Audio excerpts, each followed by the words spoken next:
All right, high school. We're going to go ahead and look at the Southern Kingdom. Obviously, last week we looked at the Northern Kingdom and talked specifically about Ahab and Jezebel and how Elijah stood against the prophets of Baal and was able to see God work in a wondrous way.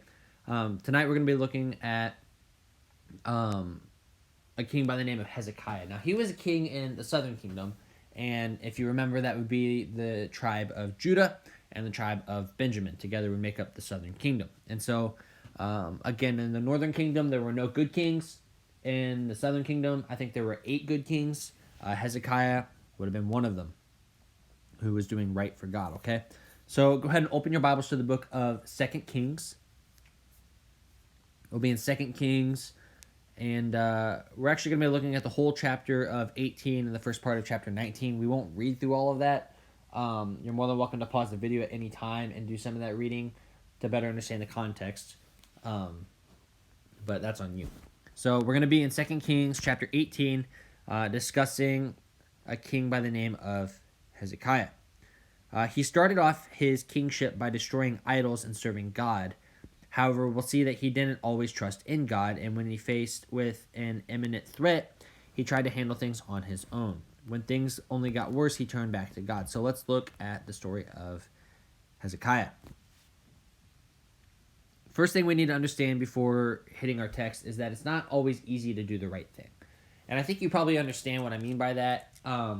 Just sometimes when you're faced with a choice, it's very clear what the right thing is supposed to be, and it's just so difficult to do it. A couple of illustrations of that would be, you play football or you're outside and, you start to get sweaty, you come inside and you need to change. Okay, which is easier?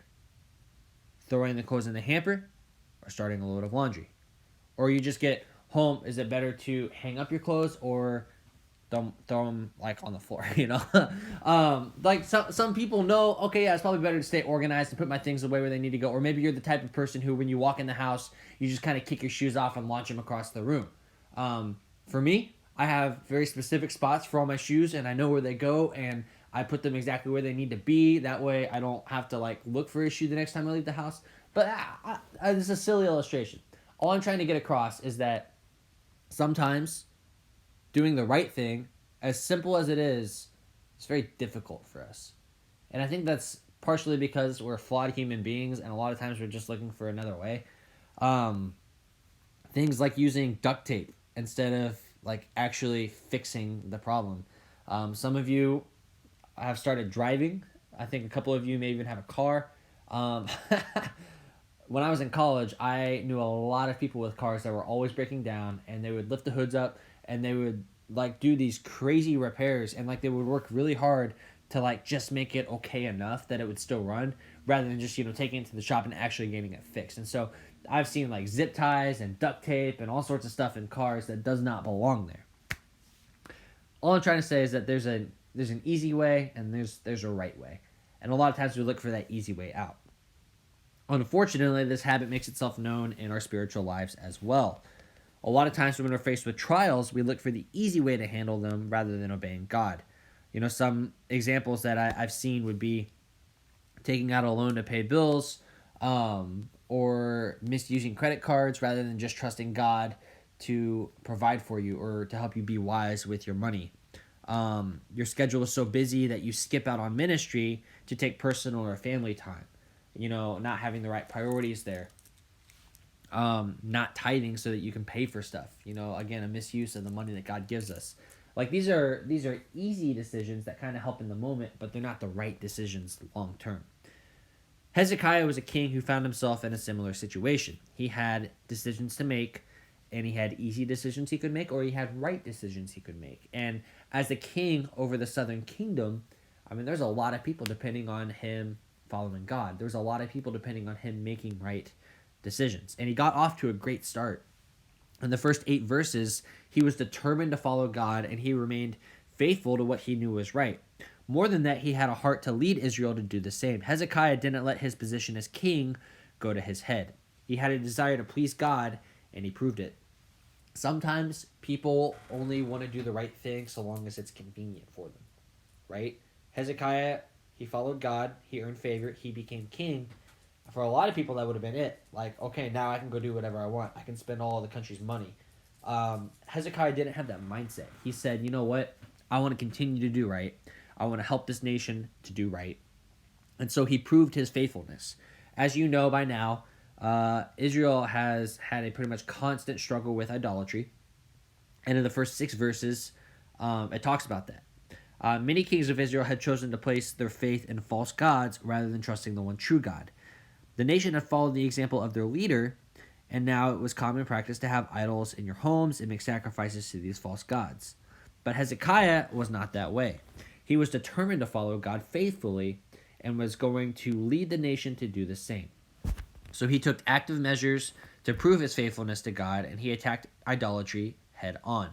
He showed his devotion and broke the idols. He swept the false gods out of Israel and worked to turn the nation back to God. So one of his first things that he did when he became king is he stepped in. He said, all right, these idols, they got to go. And so get them. And he probably took them out back and like threw them up in the air and like played baseball with them, batting practice. I don't know, but he got rid of them. He destroyed them. Often, when we decide to be dedicated to God, it's not with our whole hearts. We try to serve God while holding on to some of our personal idols. And now it's important to understand this. Idols aren't just bad things. They can be good things or okay things misused. Think about it this way. TV, that's not a bad thing, right? But if you're watching it for 14 hours every day, neglecting homework and neglecting family and being lazy, then it's a bad thing. And it's become an idol in your life. Family time can even become an idol. When you're focused too much on that R&R, that rest and relaxation, that you don't spend any time reading your Bible or you stop going to church, then family time can become an idol. Money can be an idol. Entertainment can be an idol. But you have to understand that if you're going to follow God, then you have to commit yourselves fully to Him and remove these idols in our lives. And so it could be that you have to cut back on things like television or video games because they are keeping you from having a good relationship with God. And that would be a hard decision to make. But people who are fully dedicated to following God will do whatever it takes to get rid of the idols in their lives. God blessed him for being faithful in verses 7 and 8. He didn't destroy the idols for nothing. Many others were concerned that without idols they would lose the favor of the gods, but Hezekiah knew the only favor he needed was from the true God. He destroyed the idols to please God, and God blessed him for it. When Hezekiah humbled himself to serve God, he prospered in all that he did, and God granted him military victory. Rather than trusting in those who had no power, he turned the endless source of strength that would help him lead his nation. Hezekiah was blessed for his faithfulness. It turned out that he didn't need the power of false gods. Although we often feel life would be easier when we held on to our idols, our true source of strength is God in heaven. And when we humbly commit ourselves to Him, we no longer need to hold on to our money, our relax time, or anything else. God can provide you money. God can give you strength. God can give you rest. And so turning to God, who's the provider of everything that we need, instead of trying to find those things on our own, is always the wisest decision. But Hezekiah didn't just humble himself before God. Hezekiah also humbled himself before a guy named Sennacherib. Hezekiah had humbled himself before God and had been blessed, but later on he faced a situation that he tried to deal with in his own wisdom. In verses 13 through 17, for many years the southern kingdom had been paying tribute to Sargon II, the king of Assyria. But when Sennacherib stepped onto the scene as king, Hezekiah stopped paying the tribute in hopes that they would be forgotten and freed from this oppression. So it's kind of like one of those security taxes. Like in old school movies where like a mobster walks into, a little restaurant and he's like, all right, you better pay us our protection fee so that nothing happens. And they're like, we can't pay it. And then they start flipping tables and stuff. That's basically what Sargon II was doing. He said, all right, Southern Kingdom, you better pay up. Otherwise, we're going to squash you like the little bugs that you are. And then when Sargon died and Sennacherib showed up, Hezekiah was like, all right, we're not going to pay this anymore. My deal was with Sargon II. It's not with you. Let's just cut ties. You do your thing. We'll do our thing. But Sennacherib wasn't feeling it. After a few years into Sennacherib's reign, he realized what was happening. He's like, wait. Shouldn't we have more money in our royal bank account than this? What's happening? Royal tax guys, what's happening? And so they told him, well, it looks like the Southern Kingdom hasn't been paying their bills every month, right? And so When he realized what was happening, he decided to force Hezekiah to cough up the money. When confronted, Hezekiah didn't trust in God to bring them through the situation. Instead, he decided he needed to handle this himself and free the people from the oppression. He took the doors off the temple of the Lord and paid out 11 tons of silver and 1 ton of gold. He did not have faith in God that he would have handled the situation, and in humbling himself before Sennacherib, he opened the door to more problems. No pun intended. He didn't just open the door, he took the doors off. Okay. But what happened is Sennacherib shows up. He's like, hey, Hezekiah, you better pay up, fool. And Hezekiah was like, oh, yeah, give me just 1 second. And instead of going to the royal treasury, he's like, let me go to the temple of God, and I'm just going to take all of these silver and gold doors off of the temple, and I'll just give those to this pagan king. Doesn't really make a whole lot of sense. So you have someone who destroys all of the idols because the one true God deserves to be served. And then he dismantles that one true God's house to pay off a pagan king. It doesn't make any sense. But often, when we're faced with difficult circumstances, we don't do the things that make sense. We look for the easiest, quickest, most logical way out of those circumstances. Hezekiah should have gotten on his face before God and asked him what to do, but instead he got on his face before Sennacherib and asked him for mercy. In what ways can we turn to God instead of trusting in our own wisdom? Prayer, counsel, reading the Bible, listening to preaching, these are all ways that we can get the word of God, the wisdom of God in our lives to help us with our problems. Don't trust in your own abilities, seek God for wisdom. However, you need to understand that because Hezekiah paid the tribute, Sennacherib still attacked. Okay? He wanted to prove a point. He wanted to say, you know what?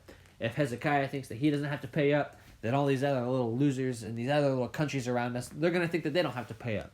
And so we need to teach Hezekiah a lesson. So Sennacherib attacked. This passage, verses 17 through 37, they talk about how the Assyrian army is preparing for battle. There's a lot of dialogue and insults from a guy named Rabshakeh, or the chief of staff for the king of Assyria. He's insulting Hezekiah and asking him where his strength is found. In verse 25, he even goes so far to say that God is on his side and not on Hezekiah's. He's like, listen, you all have nothing. In fact, your God's not even with you anymore. He's going to help us destroy you. Hezekiah had determined to be faithful to God, but now he found himself in a very difficult situation. So his response was to again humble himself before God. So he initially humbled himself before God, and then Sennacherib, and now he's humbling himself before God again because he realizes his mistake. And this speaks to the hope that we have in Jesus, because a lot of times, I don't know about you, but like things are going great in my Christian life, I'm following God, and I make stupid mistakes, or I find myself in a trial, and I'm like, oh, what do I do now? We have hope that we can turn back to God, and he's waiting there, and he's ready to help us move on through our difficult circumstances. And that's what Hezekiah is doing here. He sought God in chapter 19, 1 through 4. Rather than continue trying to handle things on his own, Hezekiah decided it was time to again humble himself before God. He rent his clothes and sought the word of the Lord. Hezekiah knew he needed God's help, and so he turned to the one he knew had strength. God answered Hezekiah in the next couple of verses. The prophet Isaiah responded to Hezekiah on God's behalf. What's interesting is that God's response was made regarding the Rabshakeh who had blasphemed him, not against Assyria as a whole. The Rabshakeh had doubted God's power and faithfulness, and God was prepared to punish him for it. God promised to be with Hezekiah. So it wasn't necessarily that Assyria was going to attack, it's that the Rabshakeh had said, your God is not faithful. Your God has abandoned you and he's on our side. You know, God, all throughout the history of Israel, allowed them to be delivered into the hands of their enemies. I mean, that's what they get, right? But it's important to understand that when it comes to someone saying that God is not faithful, God takes that personally. And God put like a little target on the Rabshakeh's forehead because he wasn't going to stand for that. And God was able to deliver Hezekiah and the southern kingdom out of the hands of the Assyrians. We should never doubt God's power or his desire to help those who turn to him. And we can rest in the fact that when we do turn to God for strength and faithfully help those who seek him, the next time you feel in over your head and you're tempted to try and handle things the way you think is best, take time to seek God and ask him what you should do. Even if his answer isn't logical, obey his voice and watch him work. God is faithful to those who humble themselves before him, but we have a responsibility to humble ourselves. Okay? You should seek God when faced with the challenges of life because he faithfully blesses those who humbly seek after him. If you seek after God, if you obey his word, you can experience his blessings because God has promised to be with us. God has promised to help us through each and every single trial that we face in life. Hezekiah obviously had to bounce back and forth because initially he experienced that blessing and then he found himself in a sticky situation and then he was able to experience that blessing again. God was with Hezekiah. God will be with you. I hope this was a blessing. Let me know if you need any help or you have any questions. Again, write up or type up your notes. Get those sent to me. And then please don't forget that you are going to have to finish your reading out of Kings Chronicles and what's the other one? First and Second Kings, First and Second Chronicles, First and Second Samuel. Make sure that you get all 6 of those books read. That'll be due on the 30th, which is 1 week from Friday.